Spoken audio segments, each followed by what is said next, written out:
Jekyll et Hyde. Leur nom est synonyme d'épouvante. En buvant la potion qu'il a conçue, un homme se transforme en une créature assoiffée de sang. Le bon docteur devient un monstre. Son alter ego maléfique est capable des crimes les plus horribles. Mr. Hyde est le premier psychopathe fictionnel de l'histoire. Jekyll et Hyde sont devenus des archétypes. On pense à Norman Bates dans Psychose, Hannibal Lecter, Freddy Krueger. Ils viennent tous après Jekyll et Hyde. Le roman est une œuvre de fiction. Mais quand Stevenson l'écrit en 1885, il s'inspire de personnages réels ayant vécu à Édimbourg, en Écosse. C'est beaucoup plus que le portrait psychologique d'un homme, c'est le portrait d'une société. On retrouve l'âme même d'Édimbourg. Partons sur les traces du Dr Jekyll et de Mr Hyde et découvrons les bas-fonds d'Édimbourg. Les rues du passé détiennent peut-être le secret de leurs âmes damnées. Un tronçon de rue figé dans le temps. Visitons les dessous d'une ville à la double personnalité, où la violence et la misère ont déchaîné les plus vils instincts des hommes les plus respectables.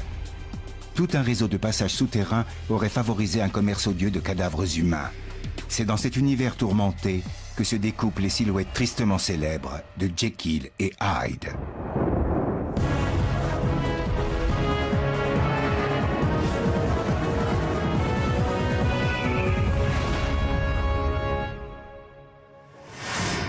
Édimbourg, capitale de l'Écosse, riche de plus d'un millénaire d'histoire.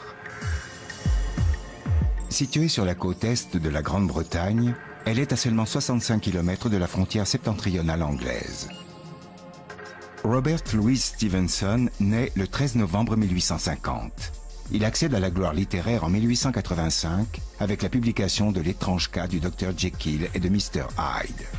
C'est l'histoire d'un homme respectable, le Dr Jekyll, qui a partie liée avec un sinistre personnage répondant au nom d'Edward Hyde. Ce dernier est soupçonné de commettre des meurtres particulièrement vicieux. Après une haletante chasse à l'homme, le dénouement de l'affaire fait froid dans le dos. Hyde et le bon Dr Jekyll ne font qu'un. Plus d'un siècle s'est passé depuis la publication de ce roman d'épouvante. Que reste-t-il de la ville qui a inspiré à Stevenson une histoire aussi macabre? Avec un diplôme d'architecture de l'université de Yale en poche, Benedict O'Looney parcourt l'Europe pour en étudier l'urbanisme. Fort de ses connaissances, il va nous aider à décrypter l'architecture d'Édimbourg. Pour moi, cela ne fait aucun doute. On retrouve quelque chose de ces vieux immeubles et de leur agencement dans les âmes torturées du Dr Jekyll et de Mr Hyde. Tessa Dunlop étudie l'histoire à l'université d'Oxford. Comme Stevenson, elle a grandi à Édimbourg. Elle veut revenir sur la genèse de la plus célèbre histoire d'épouvante jamais écrite. Robert Louis Stevenson est né et a grandi à Édimbourg. Cette ville a façonné son être et sa façon de voir les choses. C'est elle qui lui a inspiré l'histoire de Jekyll et Hyde. Or, Stevenson n'a pas situé l'action de son roman à Édimbourg, mais à Londres. Sous sa plume, la ville se nimbe de brume et se perd en un labyrinthe sinistre de ruelles. Le brouillard dormait encore sur la cité ensevelie, où les réverbères brillaient comme des escarboucles. Assourdi, étouffé par ces nuées déchues, le cortège de la ville londonienne s'écoulait. Stevenson n'a jamais vécu à Londres. C'est une ville qu'il connaît peu. D'après de nombreux commentateurs, la description qu'il donne des rues londoniennes s'inspire de ce qu'il connaît d'Édimbourg. Tessa veut s'en rendre compte par elle-même et va à la rencontre de Jan Henderson, un spécialiste d'histoire locale. Dans quelle mesure Édimbourg a influencé l'écriture de Stevenson? C'est une ville très impressionnante. Elle l'était encore plus à l'époque de Stevenson. Nous sommes nombreux à penser que l'histoire du Dr Jekyll et de Mr Hyde est tout entière pétrie de l'atmosphère d'Édimbourg. Alors pourquoi avoir situé l'action à Londres? Stratégie de vente. Londres est plus vendeur qu'Édimbourg pour le grand public. Si Édimbourg n'avait pas existé, Jekyll et Hyde auraient-ils existé? Je ne pense pas. C'est beaucoup plus que le portrait psychologique d'un homme. C'est le portrait d'une société. On retrouve l'âme même d'Édimbourg. Dans son roman, Stevenson en a parfaitement saisi la complexité.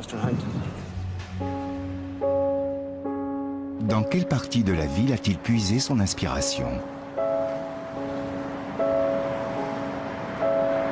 Tessa commence par se rendre là où vivaient les Stevenson, sur Heriot Row, une des rues les plus cossues d'Édimbourg. Quand Stevenson habitait là, il y a 150 ans, le quartier venait de se construire. Mais il n'était pas un seul jour sans que la vieille ville ne rappelât son existence au petit garçon. Je suis émue parce que je me trouve devant la maison où a vécu Stevenson. Sa famille a emménagé ici quand il avait 7 ans. C'était un petit garçon de faible constitution. Il était toujours malade et donc souvent cloué au lit. Il n'a pas dû avoir beaucoup l'occasion de jouer dans la rue. Il a dû en revanche passer beaucoup de temps au grenier. Et que voyait-il à travers la fenêtre? L'autre visage d'Édimbourg. Stevenson vivait dans un quartier récent d'Édimbourg, mais sa chambre surplombait le centre médiéval. Il avait donc une vue plongeante sur des rues et des immeubles vieux de 6 siècles. En grandissant, il développa une obsession pour la vieille ville. Il lui consacra d'ailleurs un guide décrivant avec minutie ses moindres recoins et célébrant l'agencement labyrinthique de ses rues sinueuses. Passez sous les arches sombres, les escaliers et les allées obscures. Les rues sont si étroites que vous pouvez toucher les murs des 2 mains. Aurait-elle inspiré les méandres sinistres du Londres de Stevenson? Avec Bénédicte, explorons le cœur de la vieille ville. Je me suis procuré une copie d'une carte d'Édimbourg datant des années 1640. On voit bien les toutes petites ruelles qui donnent sur la rue principale, High Street. Les immeubles sont pratiquement collés les uns aux autres. C'est la caractéristique principale de la vieille ville, comme on peut encore le voir aujourd'hui. La plupart des bâtiments ont été reconstruits, mais leur agencement est resté presque identique au tracé d'il y a 500 ans. On retrouve les mêmes ruelles ou passages tortueux qui partent de High Street. En nous appuyant sur des cartes du passé et sur une modélisation du relief de la région, nous pouvons reconstituer le développement de la ville, qui s'est fait autour du château perché sur un ancien krag volcanique. L'axe principal s'étire le long de la crête de cette colline. C'est le Royal Mile. En 1513, un mur d'enceinte est érigé pour protéger la ville. Dès lors, Édimbourg ne peut plus se développer qu'en hauteur, avec des bâtiments atteignant 14 étages. Les précurseurs des gratte-ciels modernes. À la tombée de la nuit, les passages étroits entre des immeubles élevés prennent un aspect lugubre. Les venelles sombres que Mr. Hyde arpente à Londres sont les mêmes que celles d'Édimbourg. Le sinistre quartier, avec ses rues boueuses, ses passants crasseux et ses lampadaires qu'on avait oublié d'éteindre, semblait un quartier de quelque cité de cauchemar. C'est toute l'atmosphère d'Édimbourg que l'on retrouve dans l'œuvre de Stevenson. Pour s'en imprégner, Tessa et Bénédicte vont remonter le temps d'1 siècle et demi. Les bas-fonds de la ville offrent un repère idéal aux repris de justice, trafiquants de cadavres et meurtriers. Stevenson s'en est inspiré pour modeler les personnages de Jekyll et Hyde. Édimbourg est une ville tout en contraste et en opposition, à l'image du Dr Jekyll et de son alter ego démoniaque, Mr Hyde. Il est préférable de ne pas s'y risquer la nuit.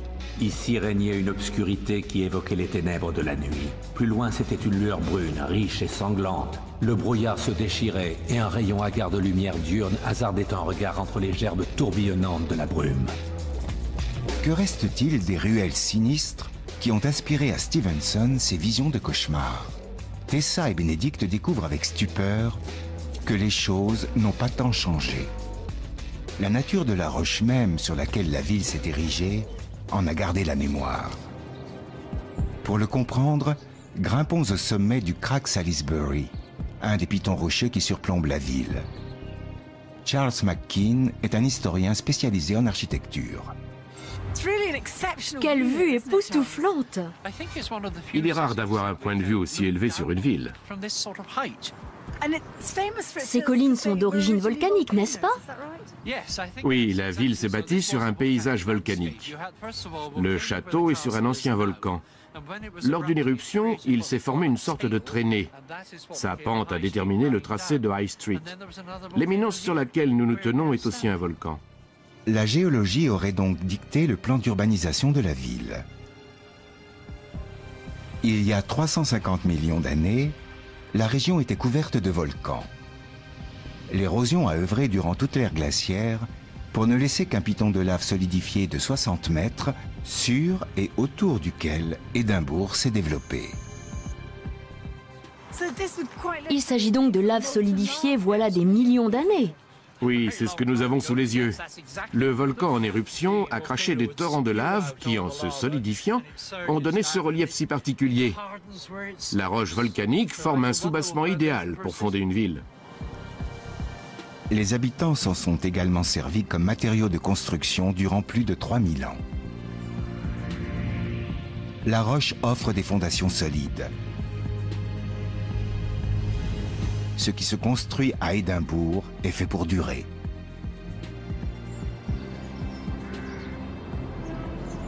Des maisons, des ruelles entières sont encore telles que Stevenson les a connues. Visitons l'une d'elles, Mary King's Close, qui se trouve sous la City Chambers, édifiée en 1753 sur le Royal Mile. Jan Henderson en sait long sur cette rue.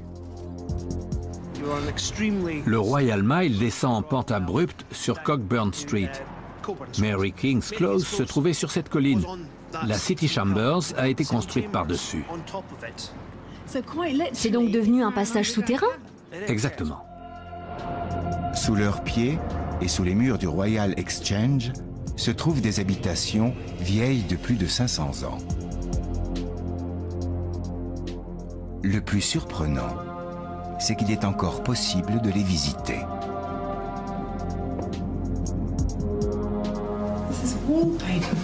Le papier peint date du XVIIe siècle. Des gens vivaient ici. Ça fait bizarre. Dans cette rue, on a la sensation d'être à la fois dedans et dehors. Quand on lève les yeux, on ne voit pas le ciel, mais le plancher des locaux administratifs. La solidité du soubassement rocheux est telle que les architectes de la City Chambers n'ont pas eu besoin de poser de nouvelles fondations. Ils se sont contentés de raser les étages supérieurs des bâtiments existants pour niveler l'ensemble. Dans le roman de Stevenson, l'action se déroule dans un quartier pauvre et insalubre. Le brouillard se dissipa quelque peu et laissa apercevoir une ruelle sordide, un débit de boissons et une foule d'enfants en guenilles blottis sous les porches. Ces mots pourraient décrire Mary King's Close. C'est difficile d'imaginer que des gens vivaient ici. Les conditions d'hygiène devaient être déplorables. Il n'y avait pas de système d'évacuation des eaux usées. Les gens jetaient leurs déchets par la fenêtre. Ils prévenaient les passants en criant « Gardez-l'eau !» d'après le français « Gare à l'eau !» Sauf que ce n'était pas de l'eau qu'ils jetaient, mais leurs déjections et autres ordures. Tout y passait. Si en marchant vous entendiez « Gardez-l'eau !» il fallait crier « A fire hand ! Une seconde !» pour avoir le temps de se coller au mur et de s'éloigner. Et ça tombait à vos pieds. Les immeubles étaient bondés. Au XVIIIe siècle, une ruelle de ce genre pouvait compter 1000 habitants. Qui vivait ici? Il existait une étrange hiérarchie sociale. Le manque d'espace à Édimbourg faisait que l'on trouvait toutes les couches sociales dans un même immeuble. Les riches faisaient cependant leur possible pour éviter de côtoyer les pauvres de trop près. On voit ici un escalier extérieur qui va directement du rez-de-chaussée aux étages supérieurs. Cela leur évitait d'emprunter l'escalier intérieur avec les pauvres. Voici à quoi ressemblait Mary King's Close avant la construction de la City Chambers. Dans les immeubles élevés, les pauvres s'entassaient dans les étages inférieurs où stagnaient les effluves nauséabonds de la rue. Loin d'avoir été désertée après la construction de la City Chambers, Mary King's Close est restée occupée pendant plus d'un siècle. Les plus démunis y vivaient encore à l'époque de Stevenson. Comment un enfant des faubourgs cossus d'Édimbourg pouvait-il connaître l'existence de ce quartier souterrain? Tout le monde connaissait Mary King's Close. Il a dû visiter la vieille ville et ses bas-fonds. Il a même écrit dessus à plusieurs reprises. Il ne l'aurait probablement pas fait s'il ne connaissait pas le quartier. Sombre, malfamé et littéralement enfoui sous la surface de la terre, Mary King's Close est à l'image du Londres où sévissent Jekyll et Hyde. De la dualité architecturale et sociologique d'Édimbourg est né le concept qui sous-tend toute l'intrigue, la dualité profonde de l'âme humaine. L'idée d'une double identité est tellement nouvelle et dérangeante qu'elle entra les lecteurs pendant des décennies. Mais comment une telle idée a-t-elle pu naître sous la plume de Stevenson? Sous les pavés d'Édimbourg subsistent des parcelles de rues médiévales. En surface, le paysage urbain est très contrasté, avec d'un côté la vieille ville et de l'autre la ville nouvelle. Il semblerait que cette dualité ait une résonance profonde dans l'œuvre de Stevenson. L'homme n'est pas un, mais double en vérité. Dans tous les humains que nous côtoyons, le bien et le mal se mêlent. L'âme double du Dr Jekyll est à l'image de l'Édimbourg où Stevenson a grandi. Au nord, une ville nouvelle avec un plan aéré et rationnel, en opposition radicale avec la vieille ville. L'identité multiple de la ville a inspiré le couple antagoniste de Jekyll et Hyde. Tessa retrouve Charles McKean aux archives de la ville. Pourquoi avoir construit la ville nouvelle? C'était un enjeu politique. Il fallait redéfinir Édimbourg. Il n'y avait qu'une solution, construire de l'autre côté de la vieille ville, là où il y avait de la place. Les nouveaux quartiers devaient symboliser une nouvelle façon de vivre, une nouvelle société civile. Pour une entreprise d'une telle envergure, les autorités organisent un concours d'architecture. Tous les urbanistes du pays sont invités à soumettre leurs projets. Les plans retenus proposent un paysage urbain aux lignes géométriques épurées et élégantes. Les nouveaux faubourgs étaient destinés aux aristocrates et aux gens de fortune. C'étaient des quartiers chics et élitistes. Les employés, les gens ordinaires, devaient se cantonner de la vieille ville. 70 années d'aménagement urbain ont transformé Édimbourg. Les marais ont cédé le terrain au jardin public. 2 ponts relient désormais les 2 parties de la ville et des voies ferrées traversent la vallée. Édimbourg est la juxtaposition de 2 entités distinctes. Réserver la ville nouvelle à la bonne société a dû profondément marquer l'identité de la ville. Effectivement. Petit à petit, puis de plus en plus vite, les classes moyennes ont commencé à fuir la vieille ville. Plus personne ne voulait y vivre. Ceux qui y restaient n'avaient tout simplement pas les moyens de déménager. C'était un cercle vicieux irréversible. Géographiquement et économiquement divisées, les 2 parties d'Édimbourg se développèrent aux antipodes l'une de l'autre, à l'image du monstre qui naîtra sous la plume de Stevenson. D'un côté, l'homme respectable et aisé, de l'autre, l'assassin à l'âme noire et corrompue. Je vais vous montrer une carte des années 1820. La ville nouvelle était alors complètement achevée. La différence saute aux yeux. Voyez comme ce côté est plus aéré, structuré en ligne droite. C'est effectivement frappant. Ici, la sérénité de la symétrie, et là, un fouillis sombre et oppressant. À l'image du couple Jekyll, le rationnel, et Hyde, le bestial.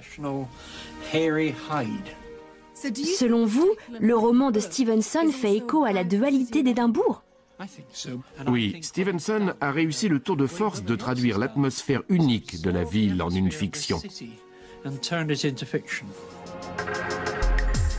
Stevenson s'est inspiré de la ville d'Édimbourg, mais aussi de ses habitants. À mesure que les nouveaux faubourgs attiraient des gens respectables, la vieille ville se transformait en ghetto pauvre et malfamé. Les rues comme Mary King's Close devinrent des repères de criminels. Parmi eux, un homme d'affaires aisé appelé Deacon Brodie. Son histoire est désormais légendaire. Aidez-moi à situer un personnage comme Deacon Brodie. Je l'imagine mal arpentant ces venelles sombres. Deacon Brodie était un personnage étonnant qui fréquentait les deux côtés de la ville. C'était un homme respectable, un membre du conseil municipal qui vivait dans un immeuble cossu de la ville nouvelle. Mais la nuit, il menait une vie de débauché. Il s'adonnait aux jeux de hasard et au vol. Il traînait dans les caves voulant jouer au dés et organiser des combats de coqs. Conseiller municipal le jour, cambrioleur la nuit, Deacon Brodie menait une double vie à l'instar du Dr Jekyll de Stevenson. Or, Brodie a vécu 70 ans avant la naissance du romancier. Comment aurait-il pu l'inspirer? Pour le savoir, Bénédicte se rend sur le site de l'ancienne prison d'Édimbourg, le Tolbooth. Elle a été détruite en 1817, mais l'historienne Jane Caldwell va nous en apprendre plus. Les bâtiments de la prison s'étendaient sur toute cette longueur, jusqu'à l'angle du Royal Mile. Ces tourelles empiétaient sur la rue. C'était une construction sans harmonie, qui s'est agrandie puis réduite au fil des années. Les conditions de détention étaient épouvantables. Il n'y avait pas de canalisation, mais un trou au milieu de chaque cellule qui servait de fosse d'aisance. Les exécutions publiques se faisaient au Tolbooth. En 1788, Deacon Brodie, arrêté au cours d'un vol à main armée, y fut pendu. Il y avait une potence sur le côté. Près de 20 000 personnes pouvaient assister aux pendaisons. Voici à quoi ressemblait le Tolbooth quand Brodie fut pendu. La potence, qui venait d'être construite quelques années plus tôt, permettait à la foule de bien voir l'exécution. Il est monté sur la potence très détendu. La légende veut qu'il ait imaginé tout un dispositif sous son collet et qu'il ait soudoyé le bourreau pour que la pendaison ne lui soit pas fatale. Sa ruse ne fonctionna pas et sa mort fut certainement douloureuse. En Grande-Bretagne au XIXe siècle, les pendaisons se faisaient selon la technique du long drop. Le condamné tombe de tout son poids d'une hauteur importante et se brise la nuque. La mort est rapide. Mais au temps de Brodie, la chute étant beaucoup moins importante, la victime mourait de strangulation après parfois 1 heure d'agonie. La renommée de Deacon Brodie était telle que son exécution entrera dans le folklore de la ville. Stevenson ne pouvait que connaître l'existence rocambolesque de ce sinistre personnage. Stevenson était de constitution maladive. Il a passé une partie de sa jeunesse alité et adorait qu'on lui raconte des histoires. L'une de ses préférées était celle de Deacon Brodie.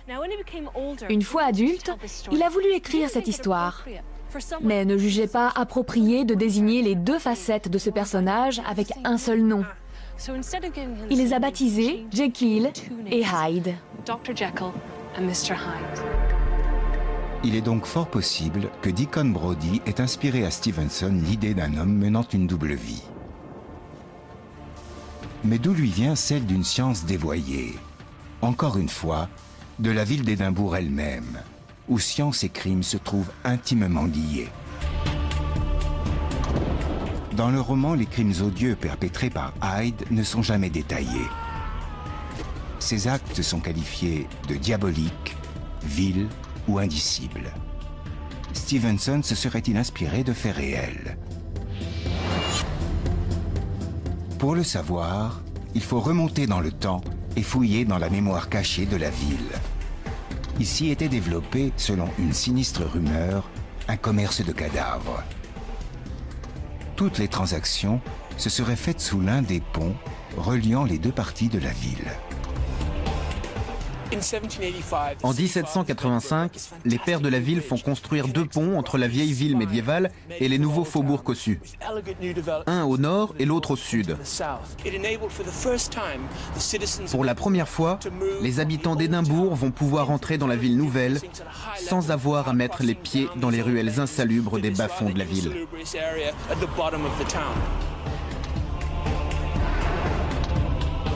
Encaissé entre 2 rangées de bâtiments, le pont est conçu pour abriter des commerces.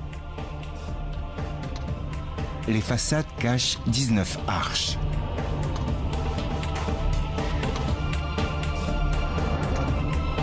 Scellées depuis plus d'1 siècle, ces voûtes sont tombées dans l'oubli. Mais certaines sont encore accessibles. Quels secrets peuvent-elles bien renfermer? J'en reviens pas. C'est immense. Nous sommes sous le South Bridge. Il y a des voitures qui circulent au-dessus de nos têtes en ce moment même. C'est donc vers la fin du XVIIIe siècle qu'ils ont construit des ponts permettant d'enjamber les ruelles sinueuses des bas-fonds de la vieille ville. Une bonne partie du quartier a dû être réaménagée. Oui, ils ont rasé 4 rues et ont réutilisé les pierres pour ériger la pièce dans laquelle nous sommes. On peut voir dans le coin là-bas, incrusté dans la maçonnerie, le linteau du bâtiment qui a été démoli. À quoi servait cet espace?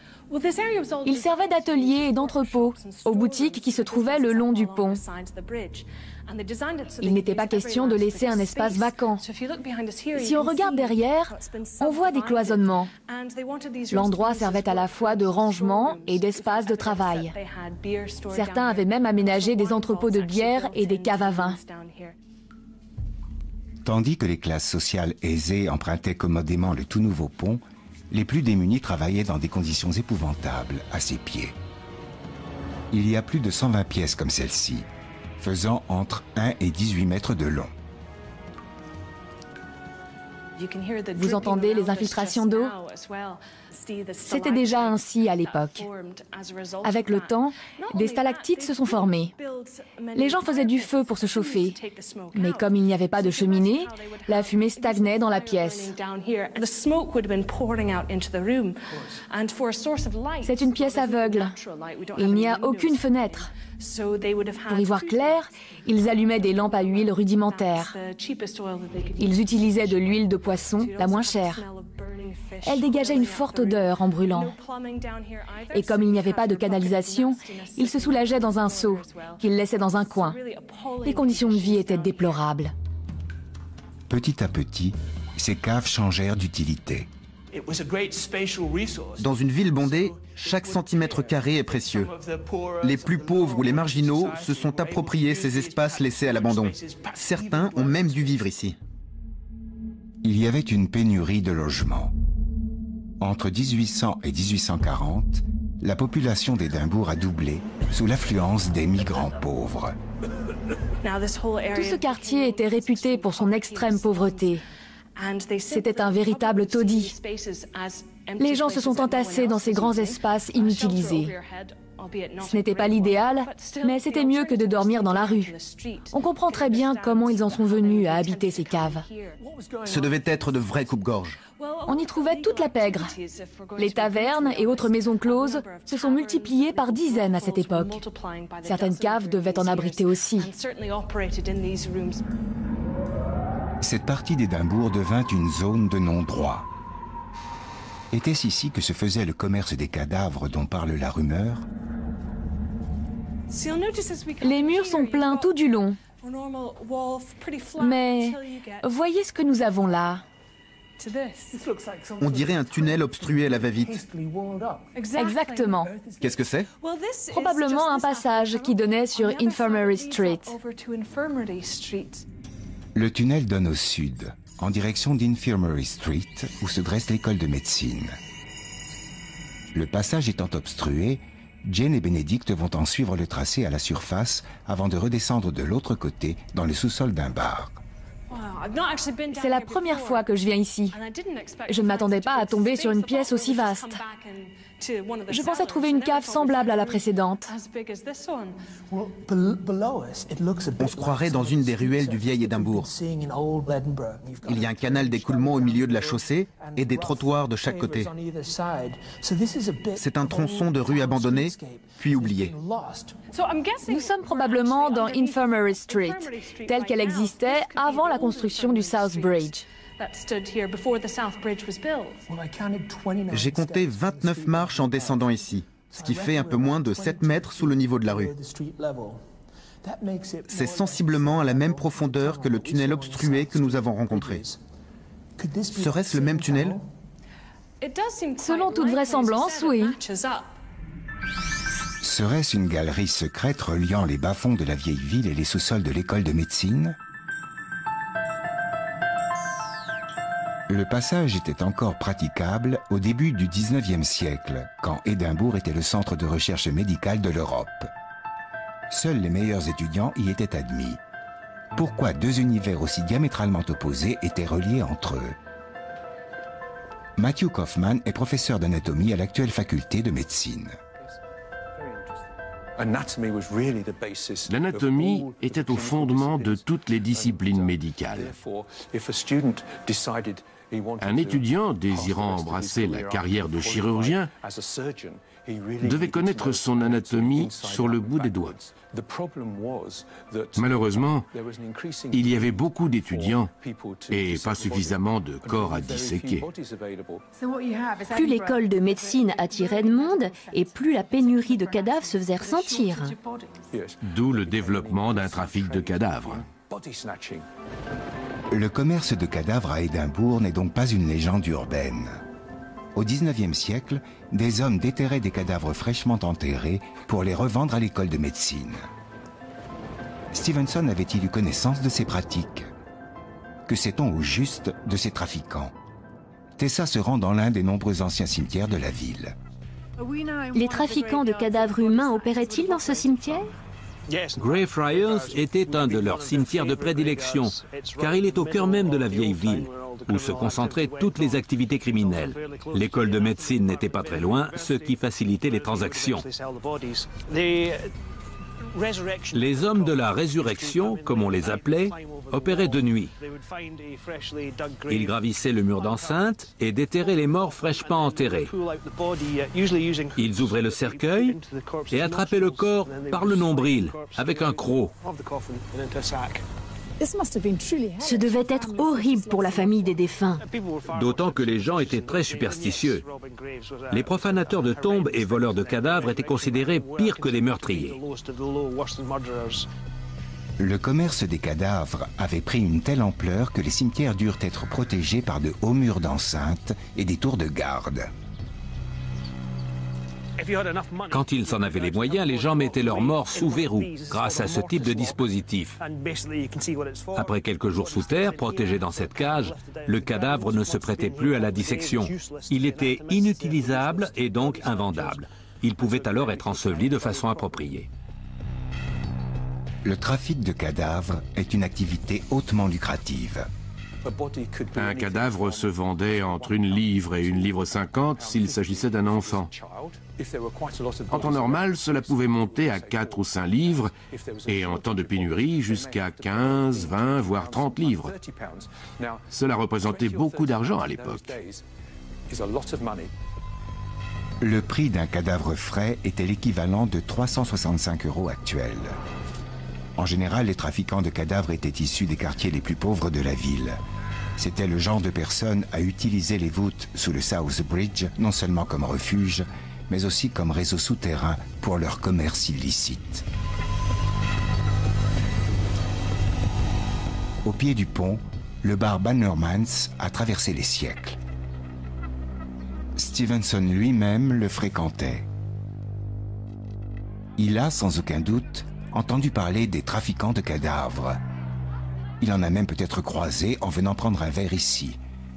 Parmi eux, un homme est devenu tristement célèbre.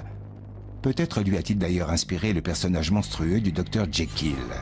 Cet homme, c'est William Burke. l'un des plus prolifiques tueurs en série d'Écosse. En été 1828, deux immigrants irlandais, William Burke et William Hare, ont mis au point un mode opératoire infaillible. On m'a parlé du duo Burke et Hare. Ce n'était pas au cimetière que Burke et Hare se fournissaient en cadavres. Ils les tuaient eux-mêmes. Ils sillonnaient la ville de nuit à la recherche de victimes dont on ne remarquerait pas l'absence, principalement des indigents et des femmes. Ils les abordaient en leur proposant un refuge, un endroit où se chauffer et boire un verre. Ils les saoulaient pour pouvoir les achever plus facilement. Hare immobilisait la victime et Burke la tuait. Il agissait toujours à main nue, en étouffant la personne. 2 doigts pour lui boucher le nez et 1 pour la bouche. La mort survenait en quelques minutes. Cela leur permettait d'avoir des cadavres en parfait état, sans contusion, traces de balles ou d'armes blanches. Ils se revendaient plus facilement à l'école de médecine. En 18 mois, Burke et Hare assassinèrent 17 personnes. Jamais l'Écosse n'avait connu une telle folie meurtrière. Burke et Hare étaient des individus odieux. Leur façon d'attirer leurs victimes démontrait un esprit particulièrement sournois. Ils s'attaquaient principalement aux personnes âgées et vulnérables, à des gens qui venaient d'arriver à Édimbourg et dont ils étaient sûrs que la disparition ne serait pas remarquée. Ils s'en sont même pris à une prostituée et à un petit garçon handicapé. Mais leurs crimes ne restèrent pas impunis. Un assistant chirurgien reconnut un des cadavres vendus par Burke. Il s'agissait d'une jeune prostituée, Mary Patterson. Le professeur d'anatomie, M. Ferguson, avait probablement couché avec elle un jour ou 2 avant sa mort. Quelques étudiants devaient également bien la connaître. Ils ont tout de suite identifié son corps. Ils ont demandé à Burke, qui leur avait fourni le cadavre, comment elle était morte. Elle était toute jeune. Ce genre de choses arrive, a-t-il répondu. C'était une alcoolique. L'enquête sur la mort de Patterson incrimina Hare, qui négocia sa relaxe en témoignant contre son acolyte. Burke fut traduit en justice, puis condamné pour meurtre en série. L'exécution de William Burke a été publique. 20 000 personnes ont assisté à sa pendaison. Il y avait du monde partout, dans la rue, aux fenêtres, sur les toits. Les rues étaient noires de monde. Et puisqu'il avait tant contribué aux études de médecine, la faculté a accepté le don de son corps à la science. Ce n'était que justice. Son cadavre est donc passé du gibet à la table de dissection, où il a subi le même traitement que celui de ses victimes. Voici 2 moulages du visage de William Burke. Celui-ci a été réalisé lors de son séjour à la prison de Tolbooth. Et celui-ci sur son cadavre peu après son exécution. On ne le voit pas bien, mais il y a la trace de la corde. Après avoir fait le moulage de son visage, les anatomistes ont disséqué son corps. Sa peau a servi à relier des carnets de notes. Certains d'entre eux sont encore en circulation. En définitive, Burke n'a jamais quitté l'école de médecine. Le squelette de William Burke, comme c'est macabre. Son corps a été disséqué sous l'autorité du professeur d'anatomie de l'époque. C'était pour marquer l'exemple et dissuader les gens de faire comme lui. William Burke fut exécuté en 1831, 20 ans avant la naissance de Stevenson. Serait-ce l'homme qui lui inspira le personnage du Dr Jekyll? Je ne peux m'empêcher de voir des ressemblances entre le tandem formé par Jekyll et Hyde et l'étrange intrication entre le milieu médical et celui des criminels. Le lien ne fait aucun doute. Stevenson s'est d'une façon ou d'une autre inspiré de l'histoire de Burke et Hare. Il faisait partie du folklore d'Édimbourg. Il publie d'ailleurs en 1884 un récit appelé « Le voleur de cadavres ». Mais pour Tessa, cette seule source ne saurait expliquer la complexité de Jekyll et Hyde. D'un côté, il y a le commerce ignoble des cadavres et de l'autre, le besoin qu'en a la science pour progresser. On pointe les voleurs de cadavres du doigt, mais ils ne représentent qu'une moitié de l'équation. Les médecins achetaient ces corps. Cela a fini par entacher leur réputation. Ce n'est pas pour rien que le héros de Stevenson était un homme de science dévoyé. Jekyll est un médecin respectable, mais il abuse de son savoir médical en mettant au point une potion qui va débrider ses désirs les plus sombres. Pour retrouver les modèles historiques du docteur Jekyll, il ne faut donc pas se contenter de visiter les bas-fonds d'Édimbourg, mais se rendre également dans les quartiers chics de la ville nouvelle, où vivaient les praticiens respectables comme le docteur Robert Knox. Knox enseignait l'anatomie. Il avait une réputation d'excellence. Les étudiants se pressaient à ses cours. C'est lui qui a acheté toutes les victimes sans exception de Burke et Hare. Le docteur Knox était peu regardant quant à la provenance des cadavres, alors qu'il y avait de quoi éveiller ses soupçons. Il n'y prêtait tout simplement pas attention. Il aurait dû être plus scrupuleux. Son œil de praticien avisé aurait dû lui faire comprendre qu'il s'agissait de victimes de meurtre. Jekyll est un médecin qui fait un mauvais usage de ses connaissances pour assouvir ses pulsions meurtrières. Serait-il le double fictif du docteur Knox? Tessa poursuit l'enquête en se rendant à l'adresse du célèbre chirurgien. Je suis dans le square où le docteur Knox vivait et possédait une salle de dissection. Quand Stevenson décrit la maison du docteur Jekyll, il la situe dans ce genre de place bordée de belles maisons anciennes. Le docteur Jekyll vit dans une maison ayant appartenu à un chirurgien réputé qui s'était aménagé une salle de dissection au fond du jardin. On voit souvent l'alter ego du docteur Jekyll, Mr. Hyde, entrer et sortir par la porte de ce bâtiment. Le docteur Knox disposait également d'une salle de dissection à l'arrière de sa maison et il était de notoriété publique qu'il demandait à Burke et Hare d'y délivrer les cadavres. La maison du docteur Knox n'existe plus sur Surgeon Square, mais voici à quoi elle ressemblait. Elle correspond en tout point à la description de la maison du docteur Jekyll. En tournant le coin de la ruelle, on arrivait à une place bordée sur ses quatre côtés de belles maisons anciennes. L'une de ces maisons était encore entièrement occupée par son propriétaire. La porte arborait un grand air de prospérité et de confort. Le docteur Knox réunit toutes les caractéristiques du tandem sulfureux que forment le docteur Jekyll et Mr. Hyde. Revenir à Édimbourg m'a aidé à comprendre ce que Stevenson avait en tête en écrivant l'histoire de Jekyll et Hyde. Il est né dans une ville tout en contraste et opposition, peuplée de personnages hauts en couleur. Comme tous les enfants, il adorait écouter les histoires épouvantables mettant en scène Deacon Brodie, Burke et Hare, des voleurs de cadavres ou le docteur Knox. Stevenson a concentré tous ces éléments en un personnage moitié humain, moitié bestial. C'est un monstre dont l'âme et les actes reflètent toute la complexité et l'hypocrisie de la société. Le romancier s'est donc autant inspiré de l'histoire d'Édimbourg que de sa structure et de son architecture.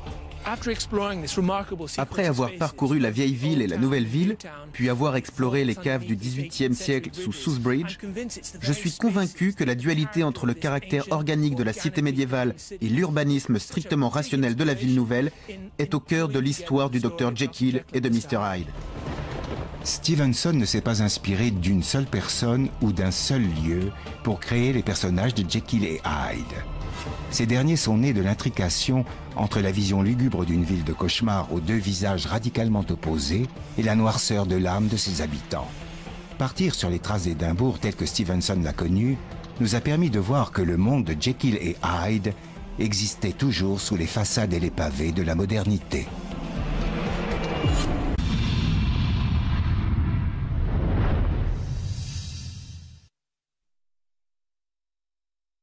Comment un enfant des faubourgs cossus d'Édimbourg pouvait-il connaître l'existence de ce quartier souterrain? Tout le monde connaissait Mary King's Close. Il a dû visiter la vieille ville et ses bas-fonds. Il a même écrit dessus à plusieurs reprises. Il ne l'aurait probablement pas fait s'il ne connaissait pas le quartier. Sombre, malfamé et littéralement enfoui sous la surface de la terre, Mary King's Close est à l'image du Londres où sévissent Jekyll et Hyde.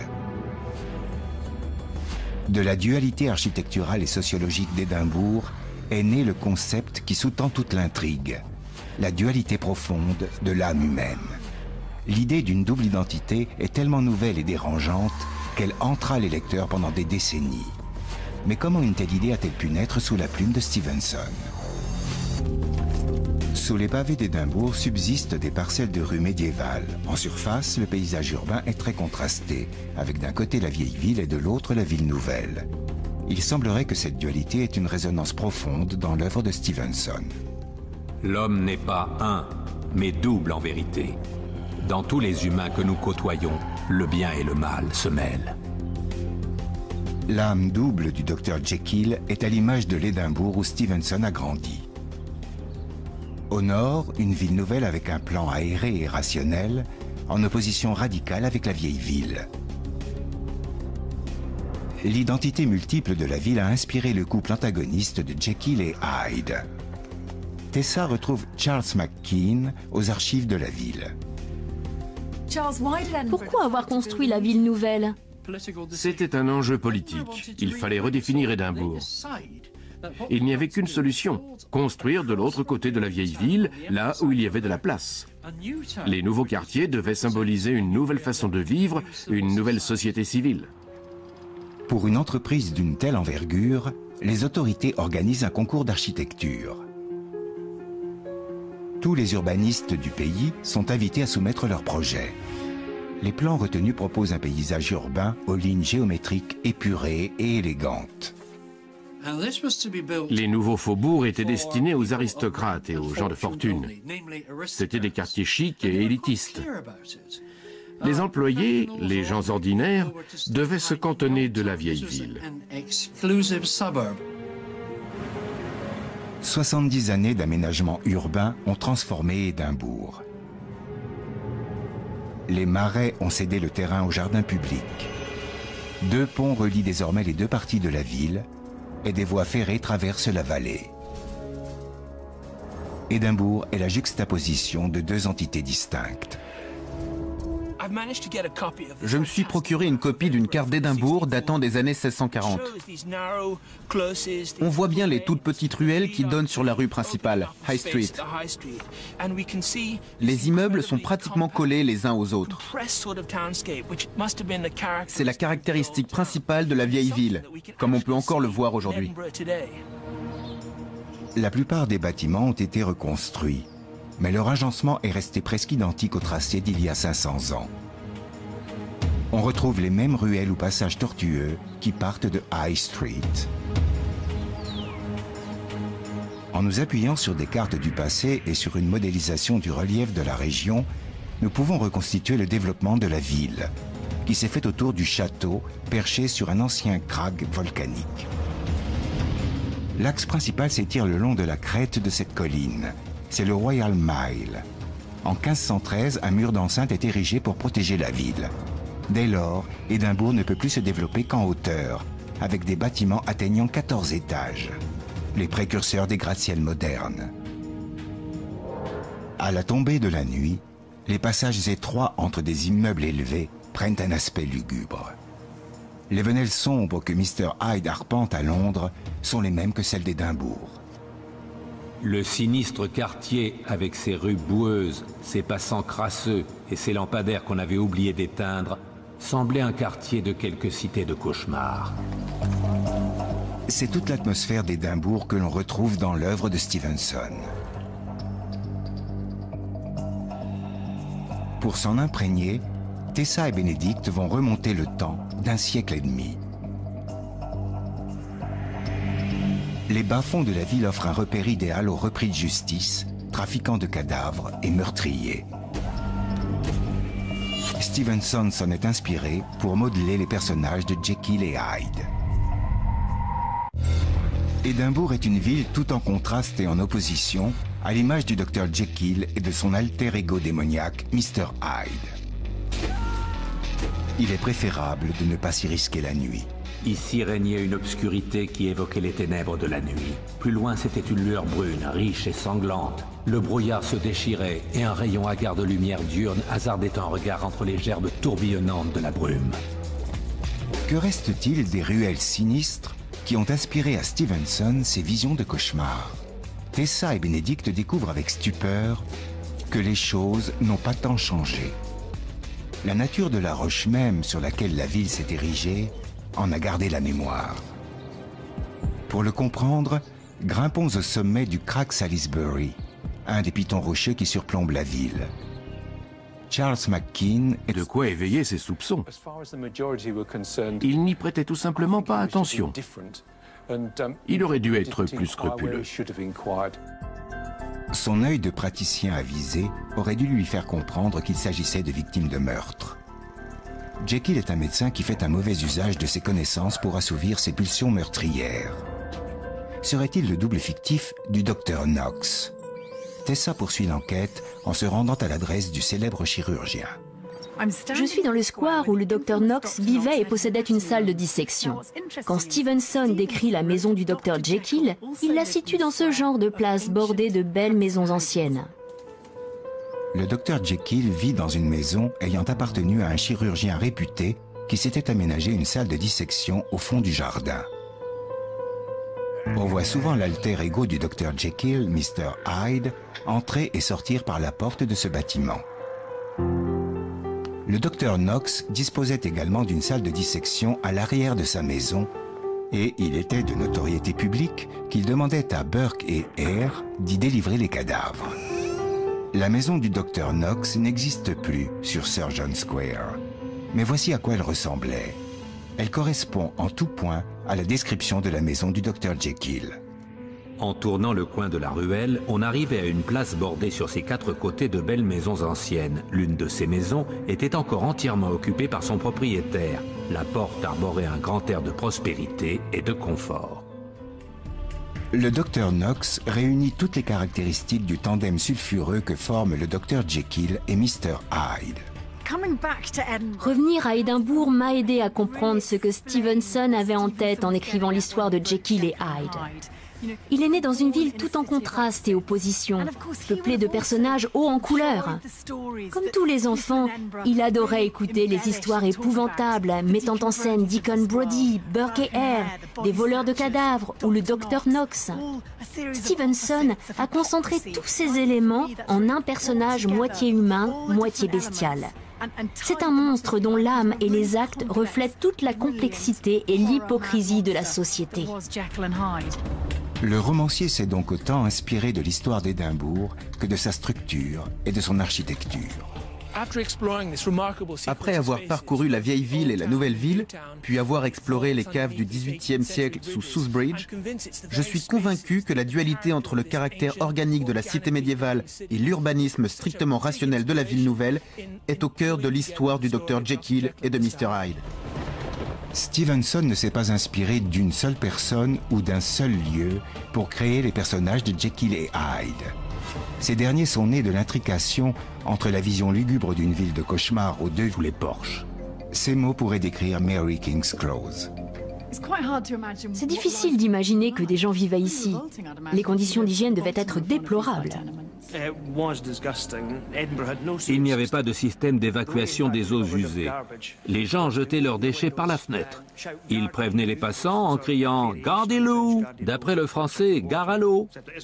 Sauf que ce n'était pas de l'eau qu'ils jetaient, mais leurs déjections et autres ordures. Tout y passait.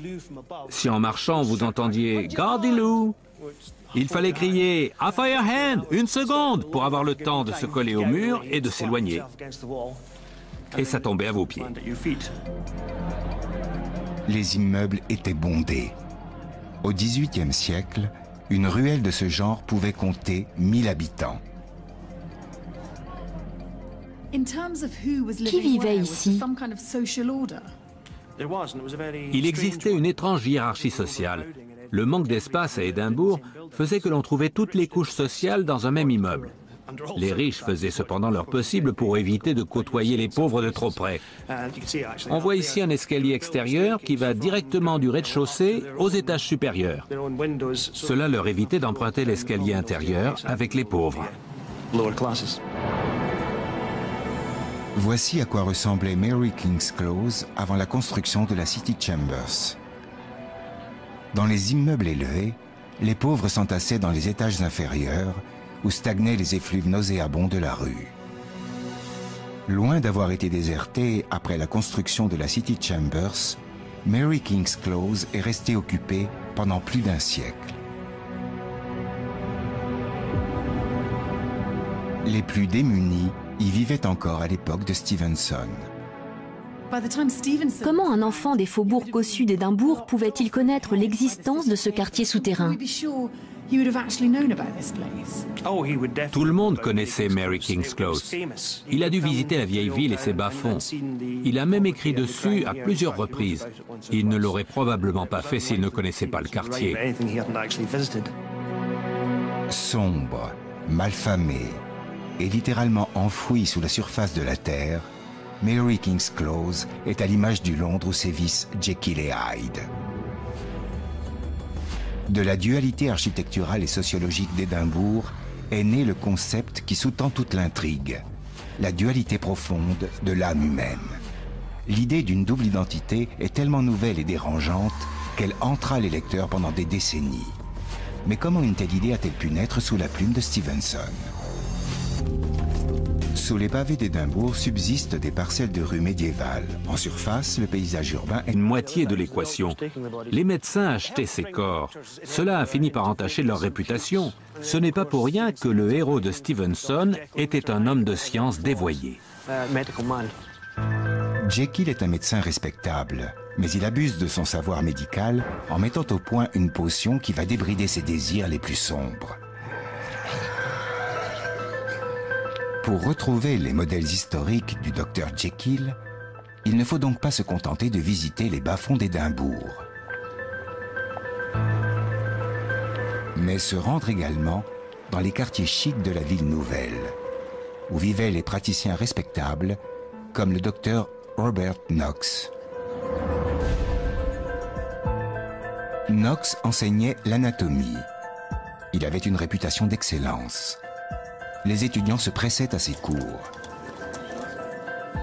C'est lui qui a acheté toutes les victimes sans exception de Burke et Hare. Le docteur Knox était peu regardant quant à la provenance des cadavres, alors qu'il y avait de quoi éveiller ses soupçons. Il n'y prêtait tout simplement pas attention. Il aurait dû être plus scrupuleux. Son œil de praticien avisé aurait dû lui faire comprendre qu'il s'agissait de victimes de meurtre. Jekyll est un médecin qui fait un mauvais usage de ses connaissances pour assouvir ses pulsions meurtrières. Serait-il le double fictif du docteur Knox? Tessa poursuit l'enquête en se rendant à l'adresse du célèbre chirurgien. Je suis dans le square où le docteur Knox vivait et possédait une salle de dissection. Quand Stevenson décrit la maison du docteur Jekyll, il la situe dans ce genre de place bordée de belles maisons anciennes. Le docteur Jekyll vit dans une maison ayant appartenu à un chirurgien réputé qui s'était aménagé une salle de dissection au fond du jardin. On voit souvent l'alter ego du docteur Jekyll, Mr. Hyde, entrer et sortir par la porte de ce bâtiment.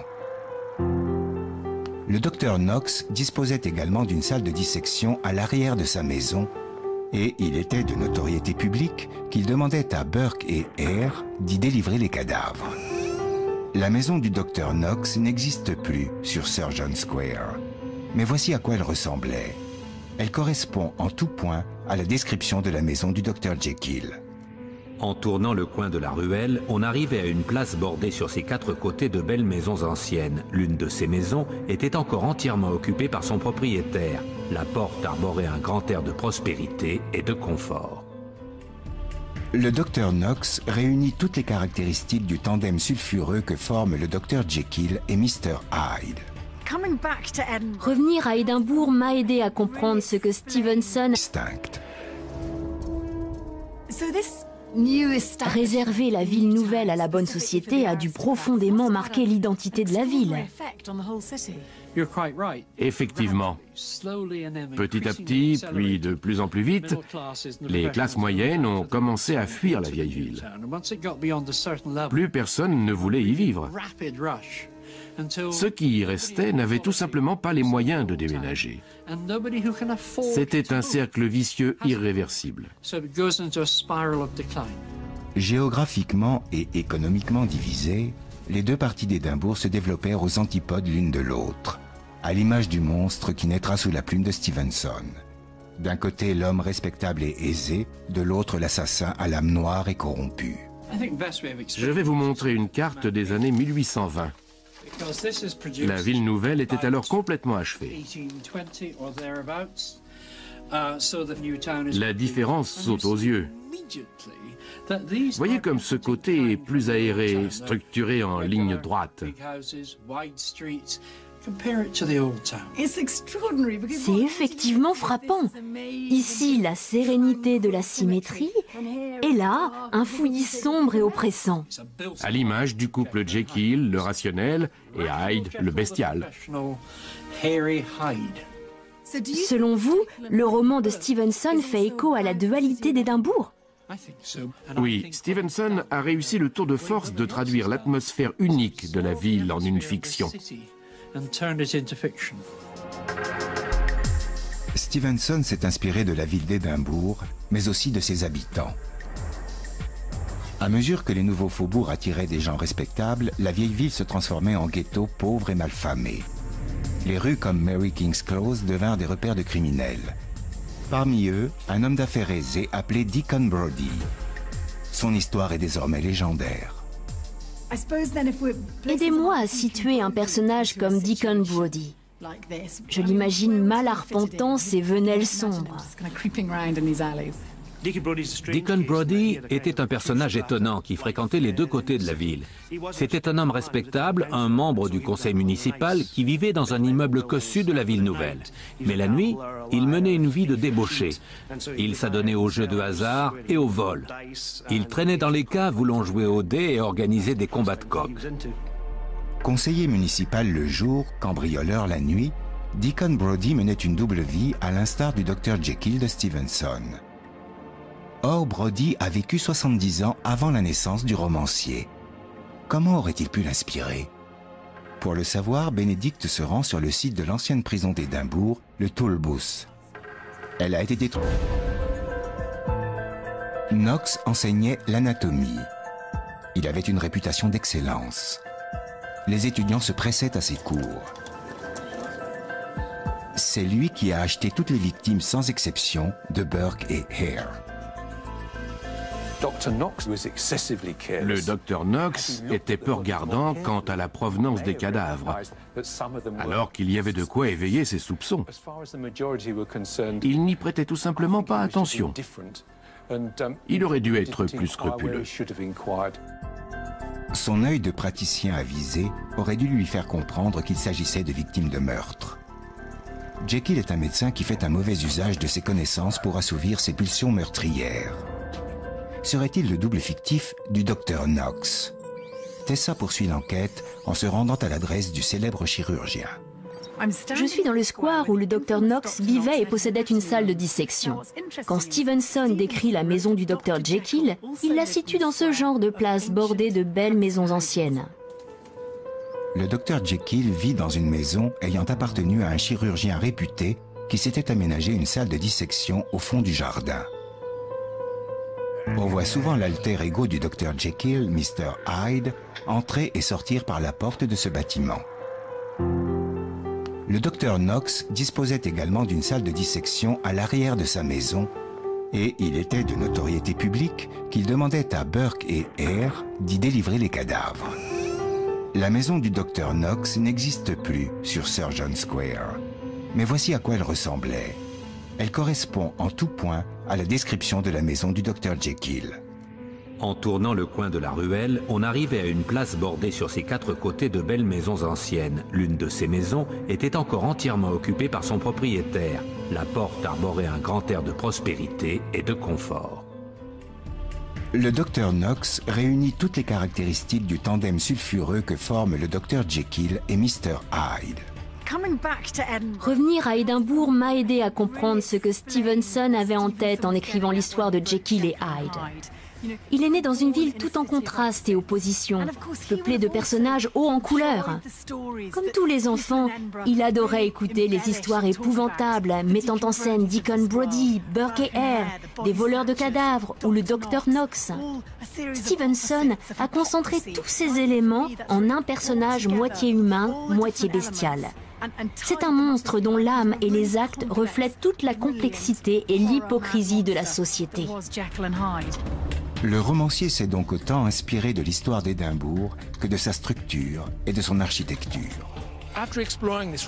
Après avoir parcouru la vieille ville et la nouvelle ville, puis avoir exploré les... Identifie son corps. Ils ont demandé à Burke, qui leur avait fourni le cadavre, comment elle était morte. Elle était toute jeune. Ce genre de choses arrive, a-t-il répondu. C'était une alcoolique. L'enquête sur la mort de Patterson incrimina Hare, qui négocia sa relaxe en témoignant contre son acolyte. Burke fut traduit en justice, puis condamné pour meurtre en série. L'exécution de William Burke a été publique. 20 000 personnes ont assisté à sa pendaison. Il y avait du monde partout, dans la rue, aux fenêtres, sur les toits. Les rues étaient noires de monde. Et puisqu'il avait tant contribué aux études de médecine, la faculté a accepté le don de son corps à la science. Ce n'était que justice. Son cadavre est donc passé du gibet à la table de dissection, où il a subi le même traitement que celui de ses victimes. Voici 2 moulages du visage de William Burke. Celui-ci a été réalisé lors de son séjour à la prison de Tolbooth. Et celui-ci sur son cadavre peu après son exécution. On ne le voit pas bien, mais il y a la trace de la corde. Après avoir fait le moulage de son visage, les anatomistes ont disséqué son corps. Sa peau a servi à relier des carnets de notes. Certains d'entre eux sont encore en circulation. En définitive, Burke n'a jamais quitté l'école de médecine. Le squelette de William Burke, comme c'est macabre. Son corps a été disséqué sous l'autorité du professeur d'anatomie de l'époque. C'était pour marquer l'exemple et dissuader les gens de faire comme lui. William Burke fut exécuté en 1831, 20 ans avant la naissance de Stevenson. Serait-ce l'homme qui lui inspira le personnage du Dr Jekyll? Je ne peux m'empêcher de voir des ressemblances entre le tandem formé par Jekyll et Hyde et l'étrange intrication entre le milieu médical et celui des criminels. Le lien ne fait aucun doute. Stevenson s'est d'une façon ou d'une autre inspiré de l'histoire de Burke et Hare. Il faisait partie du folklore d'Édimbourg. Il publie d'ailleurs en 1884 un récit appelé « Le voleur de cadavres ». Mais pour Tessa, cette seule source ne saurait expliquer la complexité de Jekyll et Hyde.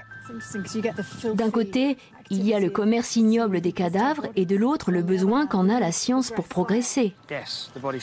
On pointe les voleurs de cadavres du doigt, mais ils ne représentent qu'une moitié de l'équation.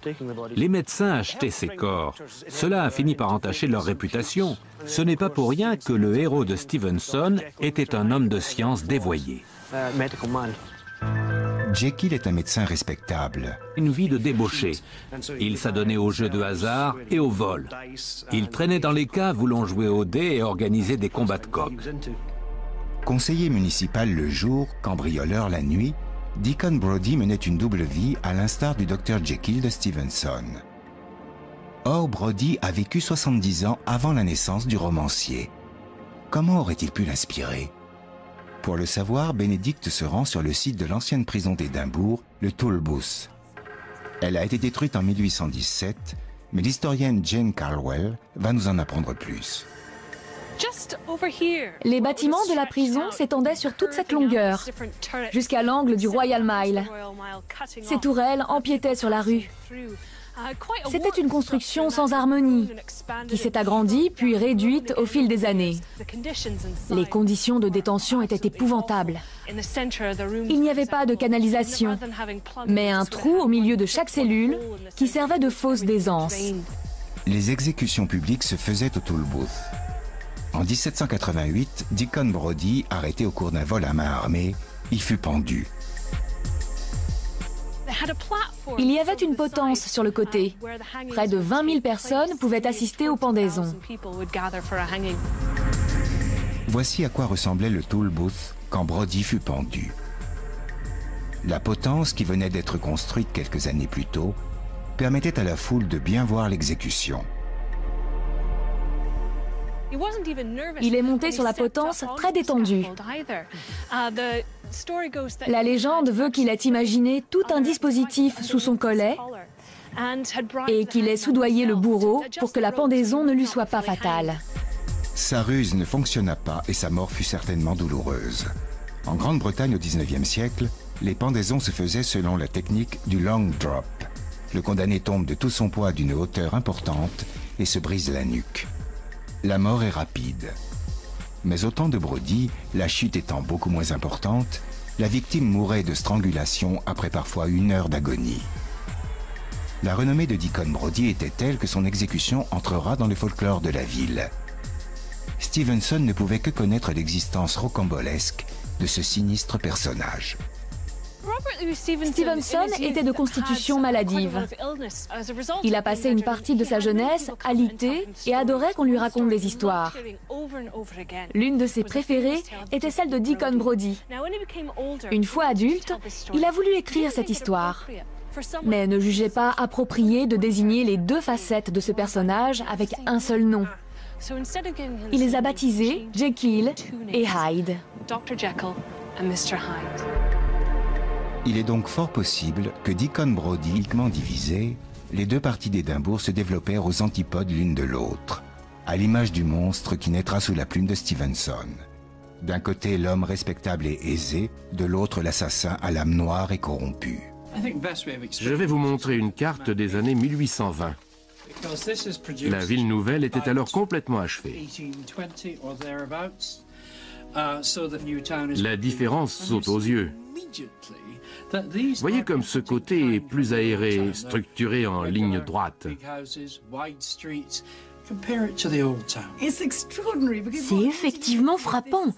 Ici, la sérénité de la symétrie, et là, un fouillis sombre et oppressant. À l'image du couple Jekyll, le rationnel, et Hyde, le bestial. Selon vous, le roman de Stevenson fait écho à la dualité d'Édimbourg? Oui, Stevenson a réussi le tour de force de traduire l'atmosphère unique de la ville en une fiction. Stevenson s'est inspiré de la ville d'Édimbourg, mais aussi de ses habitants. À mesure que les nouveaux faubourgs attiraient des gens respectables, la vieille ville se transformait en ghetto pauvre et malfamé. Les rues comme Mary King's Close devinrent des repères de criminels. Parmi eux, un homme d'affaires aisé appelé Deacon Brodie. Son histoire est désormais légendaire. Aidez-moi à situer un personnage comme Deacon Brodie. Je l'imagine mal arpentant ses venelles sombres. Deacon Brodie était un personnage étonnant qui fréquentait les 2 côtés de la ville. C'était un homme respectable, un membre du conseil municipal qui vivait dans un immeuble cossu de la ville nouvelle. Mais la nuit, il menait une vie de débauché. Il s'adonnait aux jeux de hasard et au vol. Il traînait dans les caves voulant jouer aux dés et organiser des combats de coqs. Conseiller municipal le jour, cambrioleur la nuit, Deacon Brodie menait une double vie à l'instar du Dr Jekyll de Stevenson. Or, Brodie a vécu 70 ans avant la naissance du romancier. Comment aurait-il pu l'inspirer? Pour le savoir, Bénédicte se rend sur le site de l'ancienne prison d'Édimbourg, le Toll Booth. Elle a été détruite en 1817, mais l'historienne Jane Caldwell va nous en apprendre plus. Les bâtiments de la prison s'étendaient sur toute cette longueur, jusqu'à l'angle du Royal Mile. Ces tourelles empiétaient sur la rue. C'était une construction sans harmonie, qui s'est agrandie puis réduite au fil des années. Les conditions de détention étaient épouvantables. Il n'y avait pas de canalisation, mais un trou au milieu de chaque cellule qui servait de fosse d'aisance. Les exécutions publiques se faisaient au Toll Booth.